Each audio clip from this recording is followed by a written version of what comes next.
And then she's like, don't look at the trash, look at me. Like, Yeah. I'm perfect. Like, don't worry The about rest all of doesn't this. matter. Like, why are you even looking at the ground? Like, so what if there's like a pond trash. down there? Or Lyssa turned her darkest moments into her greatest art. What started as burnout became her breakthrough. no, just as it is. Like, I wouldn't be here today if I wouldn't have gone through that. All of what I've been through. In art, the story is the currency, and Lyssa's story is one worth telling. Because our dealers, what they do, they're basically storytellers. The currency, especially in this day and age, is your attention. She walked into a friend's house with nothing, no invitation, just picking up trash that ended up with one of the biggest art collectors in London. I do not need help, miss. Do not approach. And I was just, picking all of her like shit, basically. And she was like, give me that. You're not taking my trash anywhere.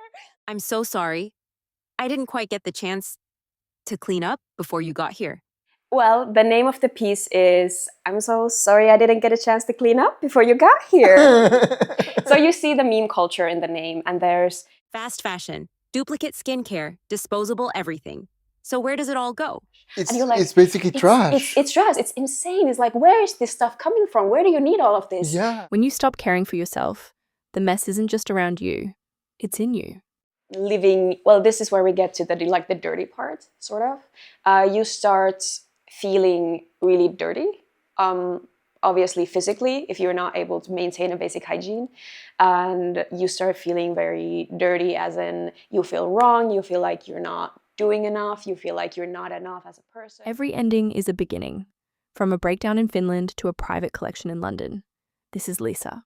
News about it. It has a really interesting journey coming up. But we will. It's actually going to end up in London, to a private collection.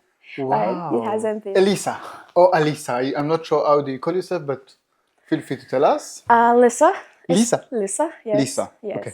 And hi, Joshua. Nice to meet you. Nice to meet you. We have After so many years, you came all the way from Finland. Yes. Just for this podcast. Yes. Just for this podcast. Yes, I flew here. Yes, I was like, I need to get here. I was like, running. So, Elisa, we had a long talk about AI before. Yes. When we met. Yes. And it's a very interesting topic because you are dealing with stuff that people say AI cannot replicate.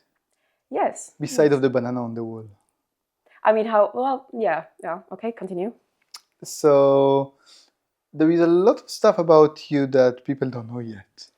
Yes. One of the most interesting parts, you're a burnout engineering student. Correct. Yes. Multidisciplinary artist. Perfect. You're saying it's fantastic. Exactly. And you created signature pieces. Mm-hmm. The 3 of them have sold already. Yes. Well, actually, there's all of them have. Almost. All of them sold already? There's one which is in my own collection, but I haven't updated my website, but they are now sold. Yes. So you sold all your collection. Yes. And you're just 23 years old. Yes, 23. That's crazy. It is. I'm so privileged. I'm so happy, and yeah. And can you tell us about your background? How it started? What is the burnout that makes you this artist? So let's start from, I was an exchange student when I was 16. I left small socialist Finland to go to America, and I was placed in Idaho in the middle of Republicans and Mormons. So it was a very different setting. And I've always been really social, and I've always loved people. So it was really easy for me to, and Americans, they're generally really interested about you, and they're like asking all these questions, asking you to come to, their house, to a party, and really just, oh, you're from Finland. And it was really easy to be a socialite in that setting, in a way, even though, the major religion was completely different, the political view was very different, and it was a different language and different country and everything. But when I got back from America, and when I got back to Finland is very different. Finnish people are very, I don't want to use the word antisocial, but sort of they're very slow to warm up, I think. And like reserved in a way? Yeah, it's reserved in a way. And even though I was in my home city where I was born, I was using the language of my own, Finnish. I was in my home country with just people who are only 1 year younger than I am. I had to be honest, it was really hard to integrate into that setting, and it was so weird because like, how is this possible that this is hard? Even though like with my personality, and everyone was so nice, but it was hard to. I found it difficult to find my place there In Finland? In Finland, like just with year. What age are you talking about? Well, I came back. I was 17, so yes, 17, 18. I was in the second year of my high school. Yes, so I came back, and then I was kind of brushing it under the carpet. I was like, well, I don't have time for relationships. I don't have time for friends because, well, education has always been a core value of mine. And I value it so much, and especially in Finland where it's free, it's top-notch quality. I like just being so privileged in so many areas, so I didn't want to take it in vain. That was the last thing that I wanted to do, take it in vain of the quality of the education I've been given just by being like birthing in the right place or being born in the right place. So I found it difficult to. My life started to be really how do you say it, unbalanced. I didn't have almost any like social life really. I didn't have, all of my other friends had moved on to other places, and they were ahead of me, or continuing other pursuits, and I didn't really find my place. And then I was putting all of my energy that I had into working out and working out and studying, because matriculation examinations, they're like our SATs. And those are the grades that also, help you get into a university and, help you with your future. And they're really big deal. And a lot of people in Finland struggle with the pressures. Pressure from parents or pressure from the public? Well, everything, honestly. I feel like the teachers as well. I was in science high school. So it was very advanced maths, advanced physics, chemistry, biology. I took all of those subjects. And I honestly, I really loved it. But the question is, what people ask me, why did I burn out, is the unbalance of my life. I only had school and working out. So you only had in mind like working, achieving, learning, absolutely studying. And because I have also what is it, I'm dyslexic, and I have some dyslexic? Dyslexic, and I have some issues learning, so it takes extra effort to learn the things that I would like to learn. So from a very young age, I noticed that being really how do you say it? Having a lot of perseverance, I can sort of like narrow the gap between, that like imaginary gap that I have between me and my peers. So, so my day was, I woke up at 5 or 6. I went to the gym for an hour and a half, or went for a run. And no matter like when my day started in high school, I started studying at 8:10. That is when I started my day always. And even before that, when I was putting on my makeup, I was watching the news, I was checking out, the lecture, what are we going to be learning today? And when I got to school, I, of course, did lectures every, what is it? What is it when you have a bit, like a time between classes? What is that called? Like a break? Like a break. Like during my breaks, yes. Yeah, thank you so much. Such a hard word. Yes, during the breaks, I would study. And no matter when my school like officially ended, I would continue until 4. And after that, I would grab a quick snack and I would go to the library to read and study. To continue studying. During the break? Well, during the breaks, but during like after school like that I started. Studying. And even when I got home, I would be there like 2-3 hours looking at like what I need to learn, what I want to like really focus on. And when I got to home, I would eat, and then I would go to bed. And in bed, before going to bed, I would like revise on what I had learned today. So it was really intense, and I was really, well, you can imagine when you are sprinting on a marathon journey that nobody can do that. So I burned out. Completely? Completely, yes. Well, there was, of course, other aspects of my life. I went from crisis to another. This was my second year of high school back in Finland. And then I went for my senior year. And during my senior year, I went from crisis to crisis. I was in a way, a mental crisis. Yeah. You couldn't handle it. Yes. Mental crisis, of course, like valuing education that I can get for free more than anything. And all of a sudden, I wasn't able to do it. And I was like, I'm being so like, how do you say it when you take something in vain? I'm being so ungrateful.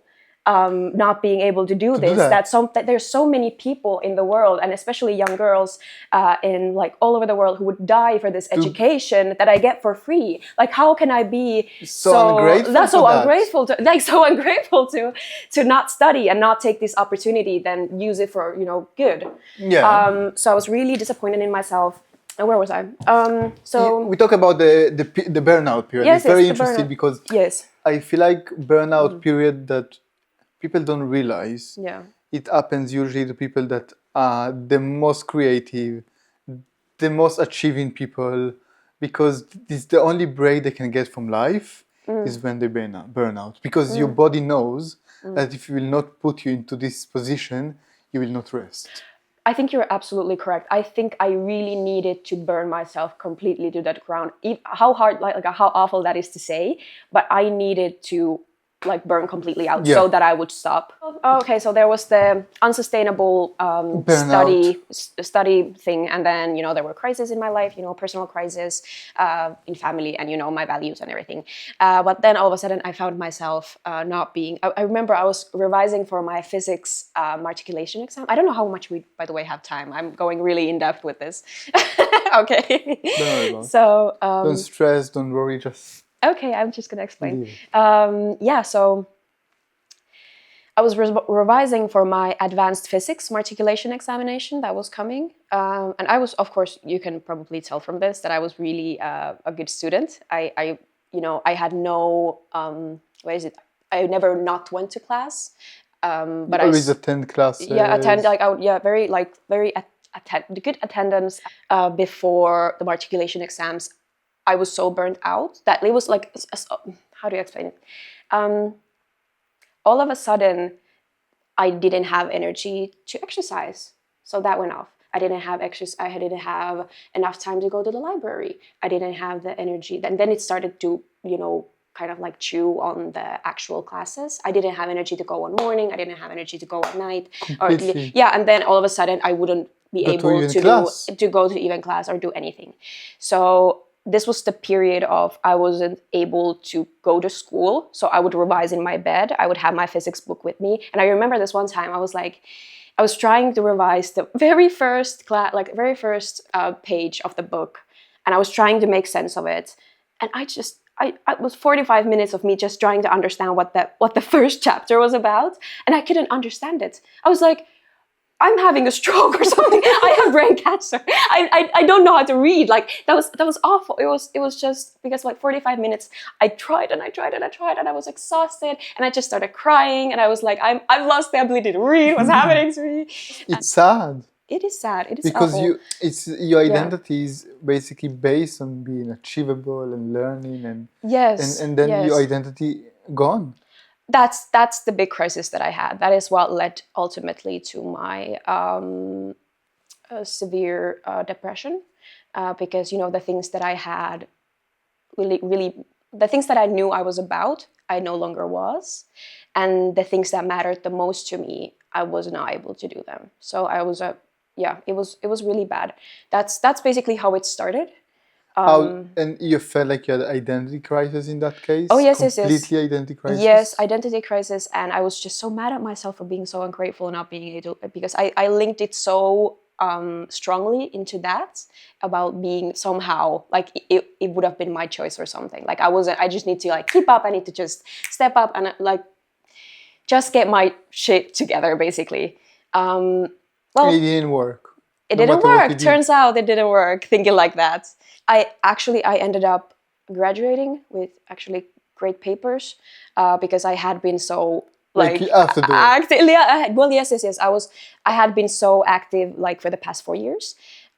So it was in the back of my mind, but I wasn't able to revise in a way that I really your wanted attendance to. didn't make any difference on the It did. I was still, because I was after the best grades. We in Finland in articulation exams we used I cannot remember what the grading is, but it's like it's Latin. It's laudatur. It's eximia, magna cum laude.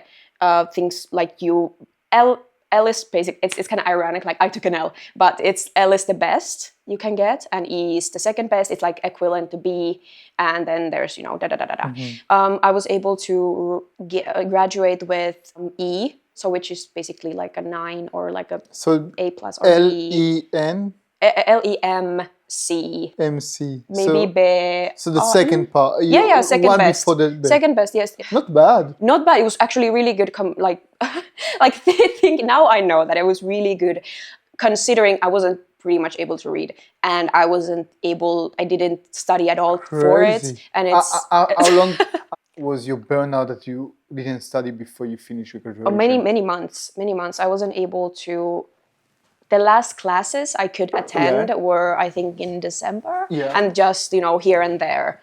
The amount I was studying was just it slowly decreased over time. So I hadn't been like I feel like the last time that what I actually was studying, like full week and normal week was the year before. Because slowly it started to decline. Maybe a couple of months. It's not like a major 1 year. It was a couple of months. It was a couple of months without at all, no studying at all. No studying, yes, nothing. Yes. That's... Yeah. And we want now the miracle story. The which one? How do you revive yourself from it? How did you pull yourself out of it? That's the interesting story. That is the interesting story. That makes you an artist. It does. It does. It makes... Do you also feel like your personality built after that, or while having the crisis, or it was always the same? My personality? I mean, of course, your life teaches you about yourself a lot. Let's say it this way, I wouldn't be here today. No, just as it is. Like, I wouldn't be here today if I wouldn't have gone through that. All of what I've been through. How did I get out of it? Well, first, there's always the accepting. I needed to accept that I'm burned out and that I have a disease called depression. And I need sleep. For the first year, I just slept. I slept like 18 hours. I was just sleeping. But it was kind of weird. Like now, in hindsight, you can kind of see the patterns, because slowly after the maybe first year, when I started to gain a bit more energy, I was able to incorporate things that matter to me, like maybe occasional seeing of a friend, maybe occasional visit to a gallery, a museum, something. I'd maybe go out with my dog, and just small things. And I remember I would go for a walk with my dog just around the block, and I would be exhausted. From little just such a little that, and then I would need to go to bed and sleep it off. Completely, yes. After a little walk. After a little walk, I would. Yes, that was because it was the worst. Was maybe 3 to 4 months, and actually the reason how I graduated was because my mother had to put on my pants in the morning. Like, she was literally dressing me, and I was 19 at this time. And you couldn't do the basics. I could not do the basics, and this is where we get to honestly basic hygiene and all of these things that are you could view them as embarrassing, but it's the reality of it. I couldn't manage on my own, in which way I'm so grateful for my parents. I would not have graduated without them, and I would not be here without them. That's well, not just because obvious reasons, but because of the help that they gave me at that point. Yes, after the long, sleeping it off and, really forcing myself to rest and being like, I'm not allowed to try to achieve anything. After that, I started to get more the things that I like into my life. After you finish with the... with the Sleeping Beauty era. Yes, that's what I did. So I started to visit museums, and I noticed that museums they standing in front of an art piece that I like. It was just, it's so meditative, and it still is. It's where I go to honestly rest. In a way, just you don't need to be analyzing. By going to museums and just being in front of the paintings, feeling how it feels, what grabs my attention, what I like, what I don't like. And that's when I started to really grow into loving art. After that, I started to do it myself. You never loved art before? You never had anything about it? Well, I loved art. I did like art. I did, and I was... But no specific background? Not specific, no, because every time I would... Or knowledge? No, it was... I appreciate culture. Of course, I liked it. But after, it has been a one 180 turn after, you know, my burnout, how I started to appreciate things, because I didn't, like, I would start reading more. Oh yeah, and I had a huge social media addiction. I was 2023 when I decided that now I'm so done with this burnout. I'm gonna do everything that I can to get out of this, which again, it's very, you know, what is it? How would you say it? Trying to achieve things, but I was trying to, you know, get out of the hole that I had digged for myself with the same tools, basically. So I started psychotherapy. I started to be really grateful, you know, or like the opposite of yes, yes, basically. So reading, visiting museums, painting. That's when I started painting. Spending time with family, thinking about the positives, you know, just psychiatrics, medication, cold water swimming, endorphin hoarding, like all of these things that I have, or breathing but to exercises. another extreme, Yes. to the extreme of fulfillment. Yes, it was the extreme. And then the worst part came in 2024, like after a year, because 2023 I had been like, now I'm gonna do whatever I can to, and I stopped, you know, of course, I love saying, I stopped social media. So I went, I deleted all of, you know, Snapchat, Instagram, TikTok, obviously, that I needed to go immediately. And then I started to replace it with reading or with, you know, doing other things or painting. So just not really social media. No social media, not at all. And still, I'm really bad at it. I'm still learning to do it, but because as an artist, you really need a social media in this day and age, or otherwise you really unless you have other ways to do it. To be honest, yeah, you're right, absolutely right about it. Yeah, but you're not conventional artist. That's correct. What do you mean? What do you have in mind? So artists will tell you like, I've been artist all my life. I always love art. I always used to painting. He's a conventional artist. You're an artist that, deep in your soul, you always been an artist because it just shows patterns of perfection. People that into making something so perfect, they get depressed from not be able to do it anymore. Their own standards. It shows that you have standard. An art is perfection, and the level of perfection takes so much energy from you that the depression is just a result from it. It's not like you have a depression. It's a result from not resting. It's basically that. And I believe that you have something that is not conventional. You cannot show it on social media the way other people show it. See what I mean? I think you're correct. Because if you start showing your art instead of showing your journey, it's a huge part of it, and this is actually where we get to the art of, you know, dealership as well, in a way, because our dealers, what they do, they're basically storytellers. The currency, especially in this day and age, is your attention. It's again, you know, we look at the banana taped to a wall, Maurizio Catellani. It's not really about the banana and the duct tape. It's how you explain what it is. And that's what I love about art, that you can find meaning in places where meaning hasn't been meant to be found, maybe? Like trash?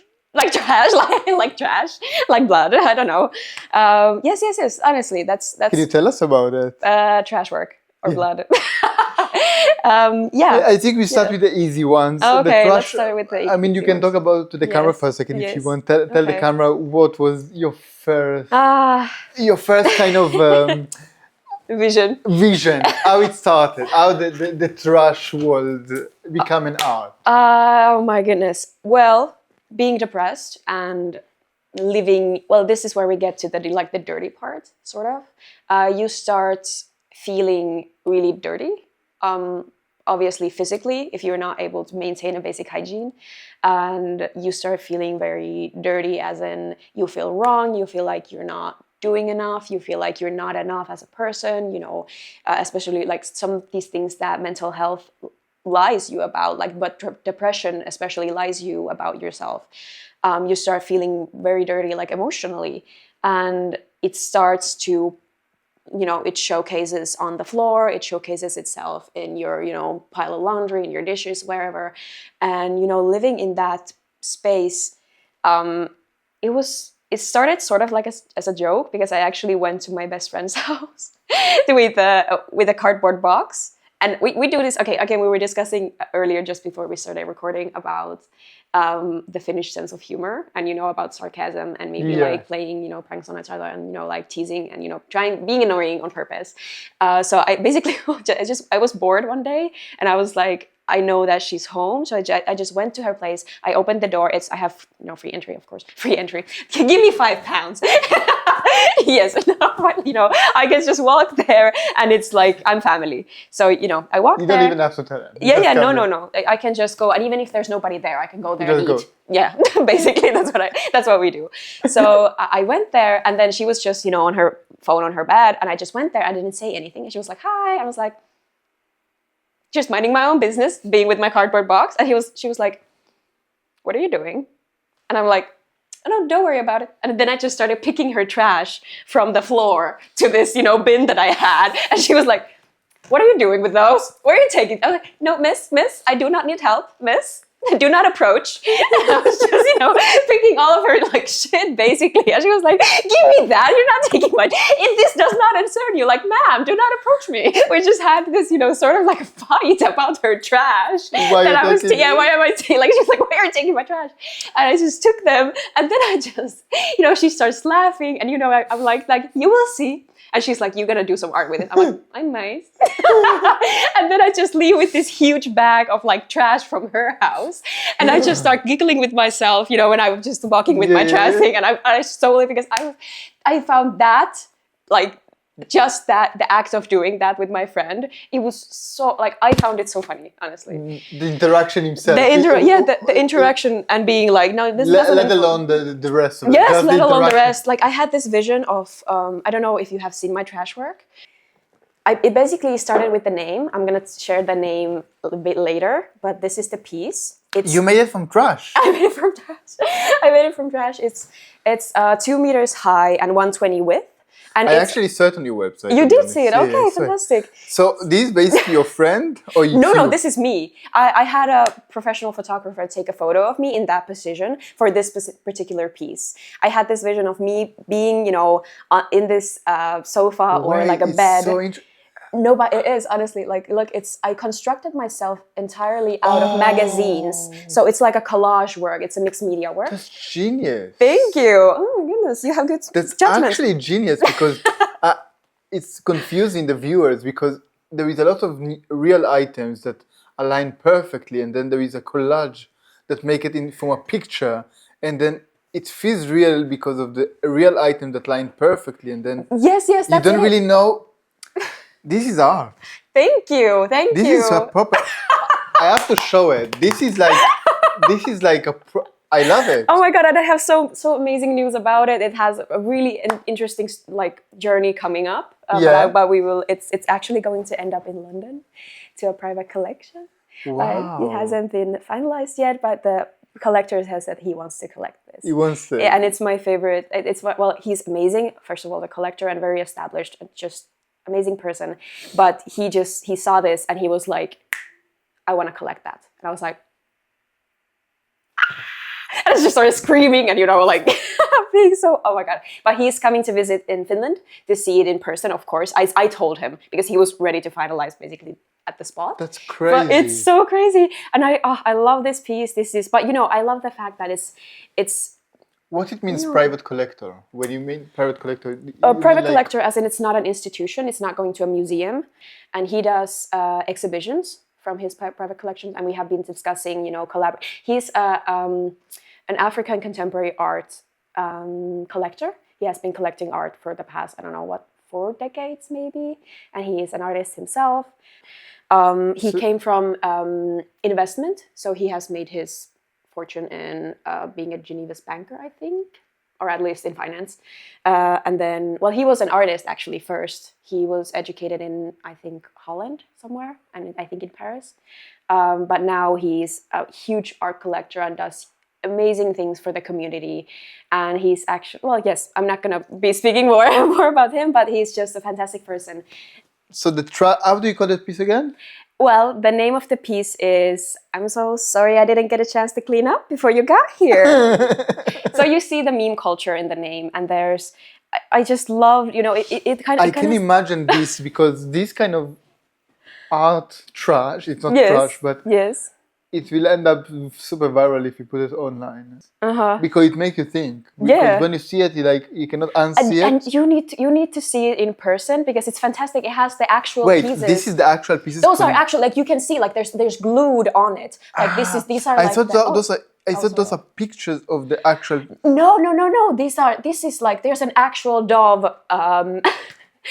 What is it?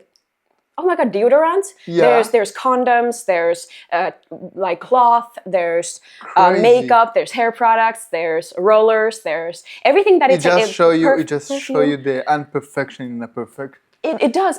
Thank you. Beautiful. Thank you. And you know that where it started from was, you know, the idea of, you know, something that happens is that, okay, you have a completely clean house. This is about, you know, and you start getting ready.